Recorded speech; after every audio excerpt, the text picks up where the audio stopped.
বৃষ্টি আর ঢলের পানিতে ভাসছে সিলেট সুনামগঞ্জ। পানিবন্দী প্রায় 12.5 লাখ। প্রধানমন্ত্রীর দিল্লি বেইজিং সফর ঘিরে আলোচনায় তিস্তা মহাপরিকল্পনা, স্বপ্ন পূরণের আশায় নদীপাড়ের মানুষ। ভূ রাজনৈতিক বাধা পেরিয়েছে সরকার প্রধানের বক্তব্য, মত বিশিষ্টজনদের। 15 লাখের ছাগল কাণ্ডে তোলপাড় সামাজিক যোগাযোগ মাধ্যম। খুঁজে পাওয়া যাচ্ছে না টাকার মালিককে, দায় নিতে রাজি নন রাজস্ব কর্মকর্তা মতিউর। উচ্চ আদালতে ফাইলবন্দি দুর্নীতি, অর্থ পাচারের 2 ডজনের বেশি মামলা। আদেশের পরও অভিযুক্তদের ধরতে নেই অগ্রগতি। রাষ্ট্রপক্ষের অনাগ্রহে দায়ী বলছেন আইনজীবীরা।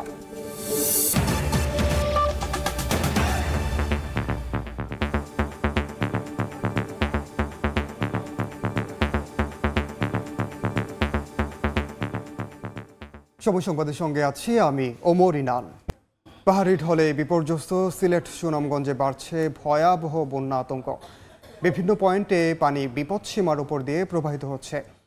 সবশেষ খবর জানাতে সিলেটের কোম্পানিগঞ্জে আছেন সহকর্মী ইকরামুল কবির এবং সুনামগঞ্জের ছাতকে আছেন রিপোর্টার আমিনুল ইসলাম। শুরুতেই যাচ্ছি ইকরামুলের কাছে। ইকরাম, আমি এই মুহূর্তে আছি কোম্পানিগঞ্জের ভোলাগঞ্জ যে সাদা পাথর, সেই সাদা পাথর নৌকা ঘাটে এবং দেশের অন্যতম একটি জনপ্রিয় পর্যটন কেন্দ্র এই সাদা পাথর। এই সাদা পাথরে ঈদের দিন থেকে অর্থাৎ গত কয়েকদিন থেকেই যে পানি উঠে যায়, হঠাৎ করে পানি উঠে যাওয়ার পরে এই সাদা পাথরে পর্যটকদের যাওয়া নিষিদ্ধ করা হয়েছে এবং বিভিন্ন জায়গা থেকে যারা পর্যটকরা এখানে আসছেন এই ঘাট পর্যন্ত এসে বা বিভিন্ন জেলা থেকে সিলেটের বাইরে থেকে যারা আসছেন এই ঘাট পর্যন্ত এসে তারা এখানে থেমে যাচ্ছে। কারণ হচ্ছে গিয়ে এরপরে আর যাওয়া যাচ্ছে না এখান থেকে নৌকা ঘাট, এবং এই নৌকা করেই তারা সবাই যারা আসছেন এই মেঘালয়ের যে পাহাড় আছে সেই পাহাড়ের পাদদেশে সাদা পাথর পর্যটন কেন্দ্রে যাওয়ার কথা ছিল, কিন্তু অনেকে না জেনে এই জায়গা পর্যন্ত এসে তারা নিরাশ হচ্ছে। কিন্তু করার কিছুই নেই, এটা প্রাকৃতিক দুর্যোগ এবং প্রাকৃতিক দুর্যোগের কারণেই সাদা পাথর, জাফলং সহ সিলেটের সব পর্যটন কেন্দ্রগুলো বন্ধ করে দিয়েছে প্রশাসনের পক্ষ থেকে। এর অন্যতম কারণ হচ্ছে গিয়ে এখন যে অবস্থা বা পাহাড়ি ঢল নামছে, যে পাহাড়গুলো দেখা যাচ্ছে চেরাপুঞ্জি বা ভারতের যে পাহাড়গুলো আছে সেই পাহাড় থেকে কিন্তু যে অতিবৃষ্টির কারণে পাহাড়ি ঢল নেমে আসে এবং পাহাড়ি ঢলগুলো এই যে ধলাই নদী যেটা আছে আমার সামনে, যে নদীটি ধলাই নদী হয়ে সিলেটে প্রবেশ করছে এবং এই পাহাড়ি নদীর যেই ঢল বা ঝর্ণাধারার থেকে যে ঢল, এই ঢলটা কিন্তু মারাত্মক। সে কারণে যারা পর্যটকরা যদি সেই সাদা পাথর এলাকায় যায়, যদিও সাদা পাথর এখন পাথর আর দেখা যাওয়ার কথা না বা দেখা যাচ্ছে না, উপরে পানিতে পুরো ডুবে গেছে। ডুবন্ত এই সাদা পাথর এলাকায় যদি কেউ যায় তাহলে একটি ঝুঁকি থাকে, মারাত্মক ঝুঁকি থেকে পর্যটকদের নিষ্কৃতি দেওয়ার জন্যই প্রশাসনের পক্ষ থেকে এই পর্যটন কেন্দ্রগুলো নিষিদ্ধ করা হয়েছে, পর্যটকদের যাওয়া নিষিদ্ধ করা হয়েছে। এটি অত্যন্ত একটি জরুরি দরকার ছিল, যদিও সিলেটের এই সময়টি একেবারে পর্যটকদের পদভারে মুখরিত থাকে। প্রায় প্রতিদিন লক্ষাধিক পর্যটক এই পর্যটন কেন্দ্রে আসা যাওয়া করতেন এবং এতে করে প্রায় প্রায় 100 কোটি টাকার উপর ক্ষতি হয়েছে পর্যটন খাতে। হোটেল, মোটেল, রিসোর্ট এবং এই সমস্ত এলাকায় যে ব্যবসাপাতি আছে, দোকানপাট আছে, সব কিছু মিলে একটি বড় ধরনের ক্ষতির মধ্যে পড়ে গিয়েছে এবার ঈদের সময়। মোটামুটি এই ছিল যে বন্যার কারণে সিলেটের পর্যটন কেন্দ্রগুলো যে বন্ধ রয়েছে, পর্যটকরা এসে নিরাশ হয়ে ফিরে যাচ্ছেন। তার সবশেষ খবর এবার আমি চলে যাচ্ছি সুনামগঞ্জের খবর জানার জন্য। সেখানে রয়েছে আমাদের সহকর্মী আমিনুল ইসলাম, তিনি জানাচ্ছেন সেখানকার সর্বশেষ বন্যা পরিস্থিতি। দর্শক, এই মুহূর্তে সুনামগঞ্জের যে খবরটি রয়েছে আমরা জানিতে চাই। সুনামগঞ্জের প্রায় 12টি উপজেলার 6 লাখের বেশি মানুষ কিন্তু পানিবন্দী জীবনযাপন করছেন। অনেকেই আশ্রয় কেন্দ্রে রয়েছেন, প্রায় 10,000-এর বেশি মানুষ আশ্রয় কেন্দ্রে। আমরা এই মুহূর্তে একটি হাসপাতাল দেখাতে যাই। আমরা রয়েছি ছাতক উপজেলায়। ছাতক উপজেলার এই হাসপাতালটির প্রায় 30টির বেশি মানুষের চিকিৎসা সেবা প্রাপ্তির একমাত্র ভরসা। কিন্তু আপনি দেখেন যে এই মুহূর্তে হাসপাতাল যারা আসছেন তারা কিন্তু প্রায় হাঁটু সমান জল মারিয়ে হাসপাতালে সেবা নিতে হচ্ছে। একেবারে আমরা যদি জরুরি বিভাগ দেখাই, একদম জরুরি বিভাগ থেকে শুরু করে নিচতলায় যতগুলো কক্ষ রয়েছে হাসপাতালের, সবগুলো আসলে এই মুহূর্তে পানিতে নিমজ্জিত। এখানে হাসপাতালের চিকিৎসক যারা রয়েছেন তারা সকাল থেকে আমরা তাদের সঙ্গে কথা বলেছি, তারা যেটি জানিয়েছেন যে রাত থেকে একদম শুরুর দিন থেকে, এই বন্যা প্লাবনের শুরুর দিন থেকে তারা এভাবেই কাজ করছেন এবং যতটা সম্ভব তারা হাসপাতালের মালামাল যেগুলো রয়েছে সেগুলো বাঁচানোর জন্য নিচে যে মালামাল ছিল, ঔষধপত্র থেকে শুরু করে একেবারে ফ্রিজ, পাশাপাশি অন্যান্য যেসব উপকরণ রয়েছে, হাসপাতালের যত আসবাবপত্র তারা উপরে তুলেছেন।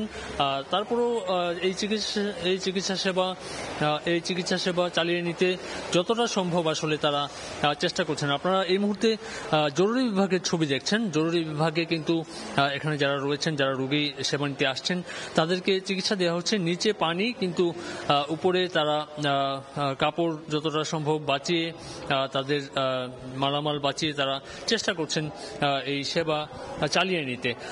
আজকে আসলে আপনারা জানেন যে প্লাবনের তৃতীয় থেকে চতুর্থ দিন, প্রথম দিন থেকে আসলে এই অবস্থায় এই হাসপাতালে যারা রয়েছেন তারা কিন্তু এই সেবা চালিয়ে নিচ্ছেন। তো দর্শক, এই ছিল সুনামগঞ্জ থেকে, ফিরে যাব স্টুডিওতে।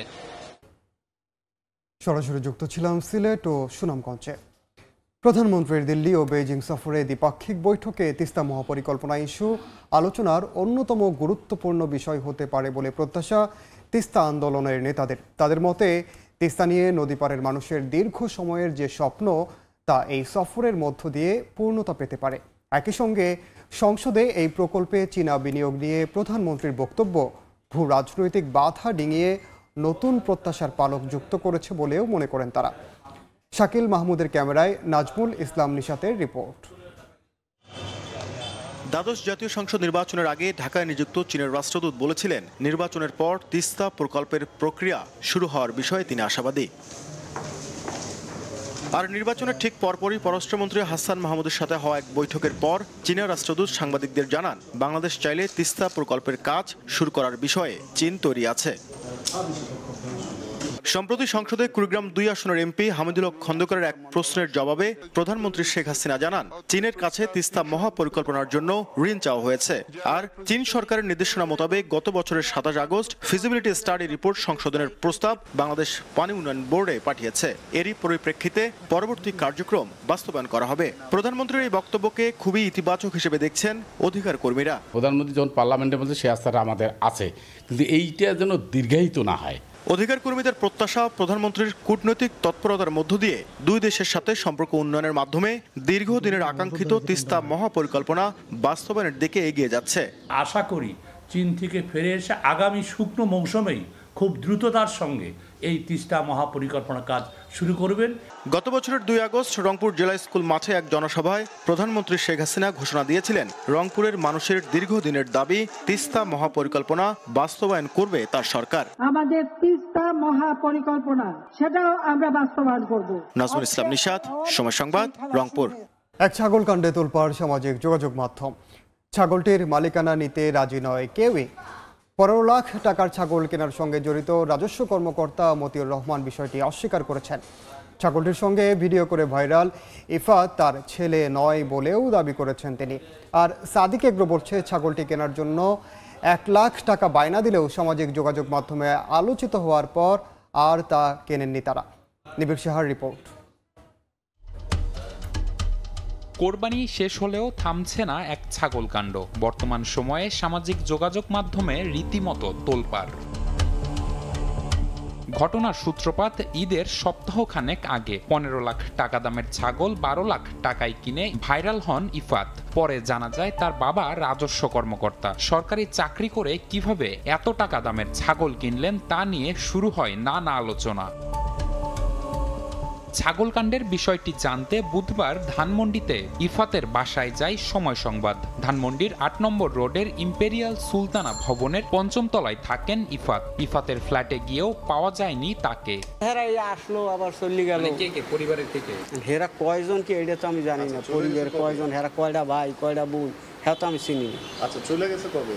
কালকে গেছে। এদিকে সন্ধ্যার দিকে টেলিফোনে ইফাত জানান তিনি ছাগলটি কেনেননি। সাদিক এগ্রোর মালিকের কথা মতো শুধু ছাগল কেনার অভিনয় করেছেন। সাদিক এগ্রো যিনি মালিক ইমরান ভাই, উনি আমাকে বলে যে ইফাত, এটা যদি তুমি থাপ্পড় দাও আমার, যেহেতু উনি আমার কাছে, তাই আমি ভাবছি থাপ্পড় দিতেই পারি। তার কথা অনুযায়ী আমি ছবি তুলি খাসিটার সাথে এবং সবাইকে বলি হ্যাঁ আমি খাসিটা কিনছি। আসলে খাসিটা কিন্তু আমি কিনা হয়নি এবং খাসিটা আমার বাসায় আনা হয়নি।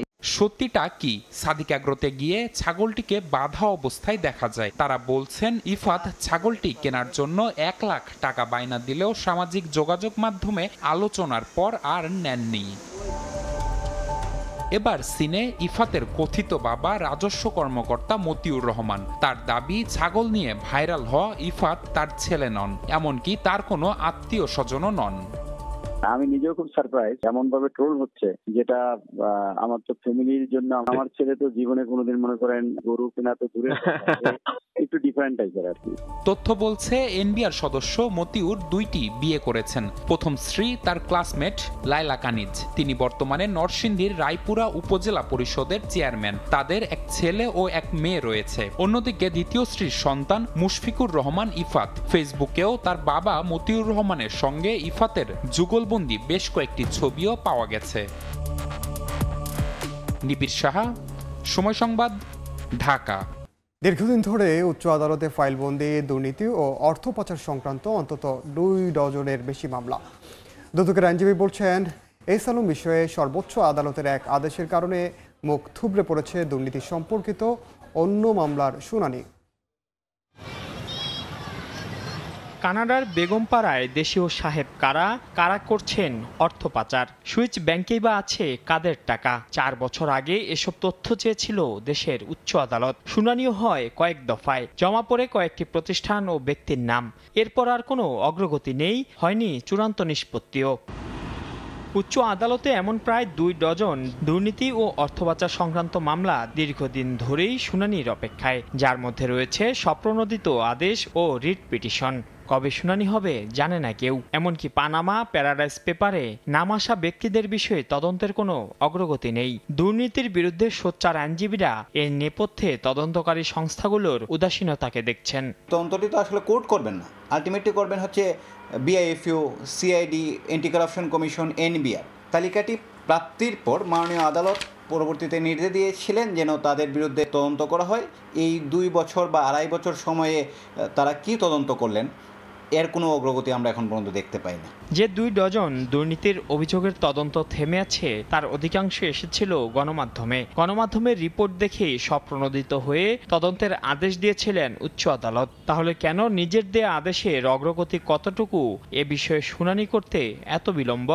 যেসব মামলায় সুমোটো দুদকে না গিয়ে সরাসরি হাইকোর্ট সুমোটো রুল দিয়েছে, সেই ব্যাপারে সময় ক্ষেপণ হচ্ছে। আপিল বিভাগ ওই মামলার সূত্র ধরে আরেকটি মামলা, ওই ভয়ঙ্কর নভেম্বর, সেটার রুলটা খারিজ করে দিয়েছে।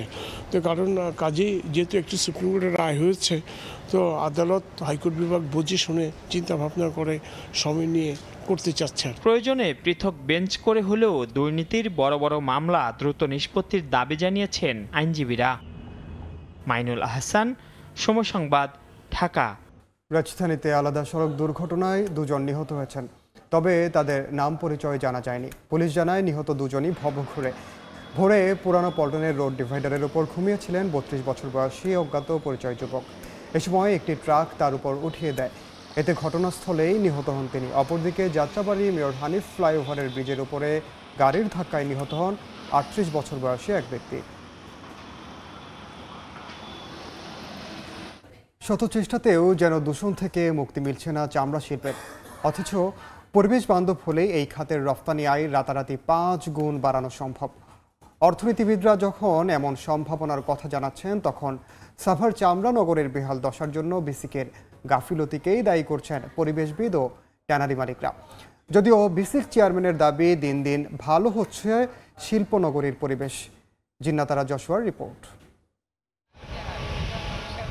যেই দূষণ থেকে মুক্তি পেতে রাজধানীর হাজারীবাগ থেকে ট্যানারি গেল সাভারের হেমায়েতপুরে 21 বছরের চেষ্টায় সেখানে কতটা নিশ্চিত হলো পরিবেশের নিরাপত্তা? কত শত পরিকল্পনার ফাঁক গলে এতদিন পরও দেখা যাচ্ছে মন্দের ভালো হিসেবে কঠিন বর্জ্য ফেলা হচ্ছে ট্যানারি এলাকায় নতুন করে খনন করা ভাগাড়ে।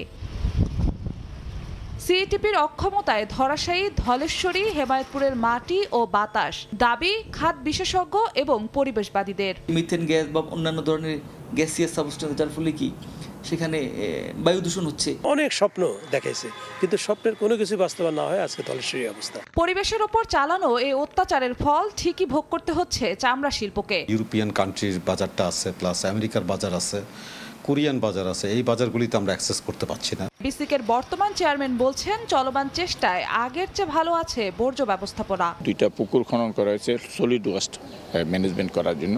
এইবার আমাদের সিটিপির অবস্থা আগের থেকে অনেক ভালো। মনে করি যে অন্তত 5 গুণ আমরা এখান থেকে রপ্তানি আয় অর্জন করতে পারবো। তবে কারো জানা নেই ঠিক কতদিন পর পরিবেশ বান্ধব হবে দেশের চামড়া শিল্প। বিশেষজ্ঞরা বলছেন, চামড়া শিল্প এবং পরিবেশ দুটোকেই একসঙ্গে রক্ষা করতে হবে। এর জন্য পরিকল্পনায় যে ঘাটতি ছিল তা দূর করতে নিতে হবে নতুন উদ্যোগ, তবে তা অতি শীঘ্রই। জিন্নাতারা যশোয়া, সময় সংবাদ, হেমায়েতপুর, সাভার। খেলার খবর। সুপার 8-এ প্রথম ম্যাচে অস্ট্রেলিয়ার বিপক্ষে মাঠে নামার আগে অ্যান্টিগার কলেজ ক্রিকেট গ্রাউন্ডে অনুশীলন করেছে বাংলাদেশ। স্থানীয় সময় সকাল 10:30টায় নিজেদের ঝালিয়ে নিয়েছেন টাইগাররা। দলের সহ অধিনায়ক তাসকিন আহমেদ ছাড়া সবাই অনুশীলন করেছেন। ওয়ার্ম আপের পর ব্যাটিং বোলিংয়ের পাশাপাশি ফিল্ডিং নিয়েও কাজ করেছেন কোচ হাতুরু সিংহে। এদিন নেক ব্রেস পরে ব্যাটিং অনুশীলন করেছেন সাকিব আল হাসান। নেটে লম্বা সময় কাটিয়েছেন তামিম হৃদয়রা। সুপার 8-এ নতুন করে শুরু করতে সচেষ্ট শান্ত লিটনরা। কলেজ ক্রিকেট গ্রাউন্ডে উইকেট আনইভেন হওয়ায় পেসারদের খেলেননি ব্যাটাররা। অস্ট্রেলিয়ার বিপক্ষে একাদশে পরিবর্তনের আভাস অনুশীলনে আলাদা করে নজরে এসেছে শেখ মেহেদী। লম্বা সময় ব্যাট বল হাতে ঘাম ছড়িয়েছেন তিনি। এ পর্যায়ে শীর্ষ সংবাদগুলো জানিয়ে দিচ্ছি আরেকবার।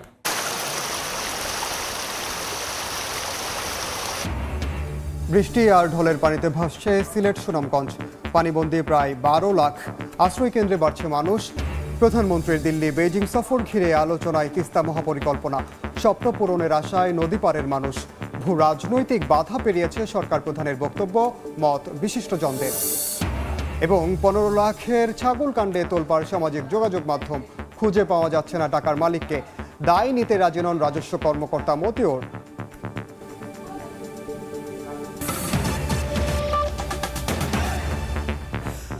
এই ছিল সময় সংবাদে। খেলার সময়ের সঙ্গে থাকবেন সহকর্মী তাজিন খন্দকার।